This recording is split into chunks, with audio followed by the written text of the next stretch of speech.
Hey everyone, it's Jeremy Smith, Director of Faith Ascent. We're here with our friend Matthew Lee Anderson.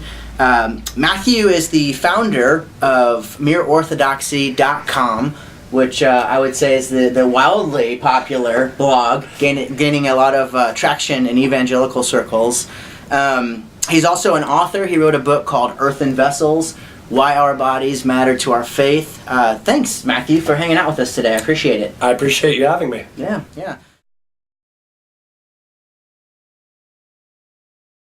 Matthew, you're no stranger to tough questions. As a matter of fact, some people could say you actually wrote the book on tough questions. You want to tell us about that? Yeah, so my new project is a book called The End of Our Exploring, and it's a book about questioning and the confidence of faith.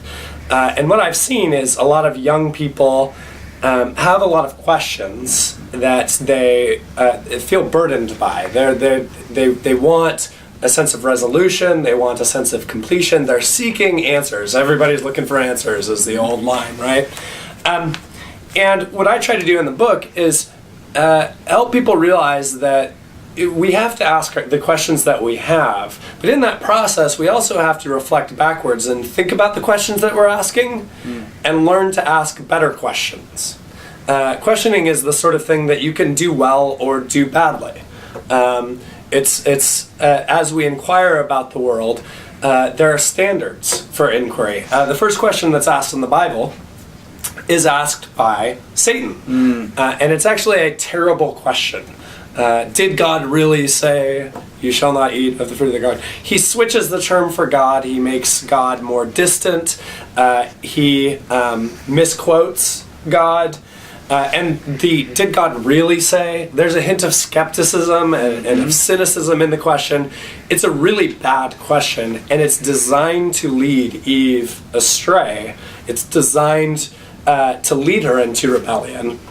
And Eve should have pointed out that the question that she was asked was really rotten all the way through. But one of the things I think that we should learn from that is that as we are asking questions about the world, we have to reflect on those and make sure that we are actually asking questions that are appropriate.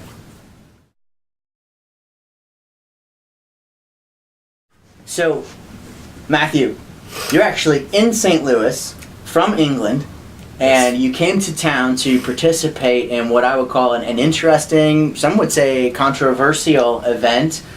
Something about a gay guy and an evangelical walking into a bar. You want to tell us about this? Yeah, so I had a public conversation with a friend of mine, John Corvino, who is a leading gay apologist. He's one of the best philosophers on the morality of homosexuality. He's obviously pro-homosexuality.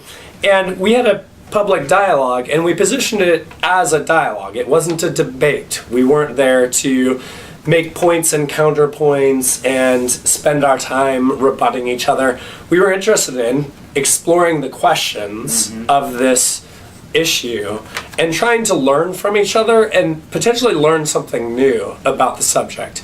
But most importantly, we were trying to model a kind of conversation on something that matters very deeply to both of us, that is respectful, that is somewhat cheerful, but that doesn't yield on the things that we care about. You know, it's very easy when people want to have good conversations on difficult issues to just say, well, let's just all get along. It doesn't really matter.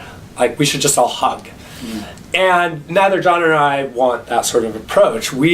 Our stance is that these are massively important questions, and we can have really serious disagreements. I think John is really, really wrong in ways that are going to be harmful for our society.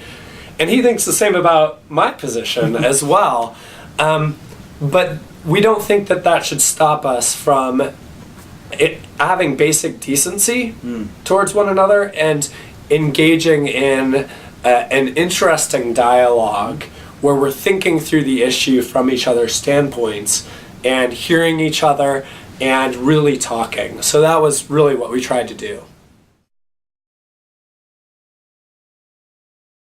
Matthew, what advice do you have for Christian teenagers, and really just Christians in general, that are really trying to do the hard work of loving their gay and lesbian friends, and also engaging in dialogue. Yeah, I really appreciated you giving me all of the easy subjects to deal with at the conference. It was kind of you. You're right, it is a defining issue, and in some ways that's unfortunate. You don't have to have all of the answers. It's helpful to know of good resources, of people where you can point to who may have better answers or more understanding than you do. Part of wisdom is knowing where to turn when you don't have answers. And so building up a resource base of quality people and resources that you can turn to is really wise to do.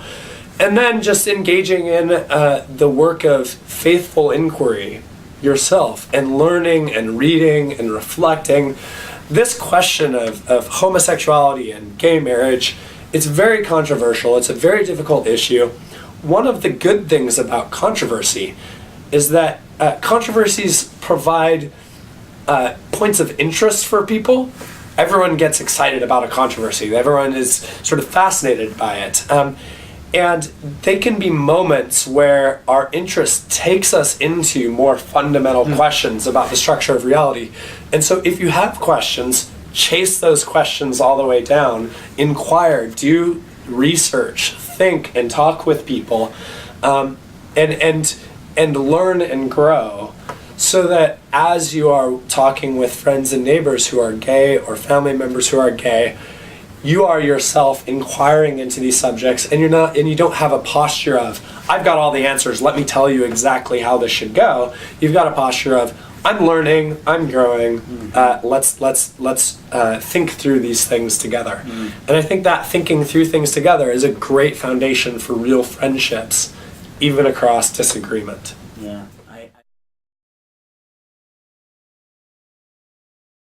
Just if you don't mind, a quick plug. We actually have your lecture from Faith Ascent Base Camp 2012 available on DVD, along with H.L. Hussman's lecture on the historical Jesus. So if anybody out there is interested in the DVD, if you want to hear what Matthew Lee Anderson has to say about why our bodies matter to our faith, you can purchase that at our website, which of course is faithascent.com.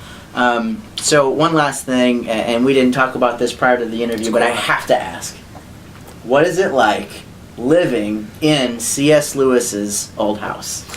So I lived in C.S. Lewis's house for a year, which was a wonderful experience. It's a bit busy. There are lots of tours coming in and out. So in terms of a personal living experiences, I don't know that I would recommend it. But it has a wonderful charm to it, and you do meet lots of interesting people who have fun stories about Lewis. So I met a few people who had corresponded with Lewis, who had letters that had never been published before. One of which I was actually able to publish at Mere Orthodoxy. They gave me permission. So for the first time ever in the history of the internet, at least, and publishing, I was able to sort of put a letter out there. So that it was fun meeting people.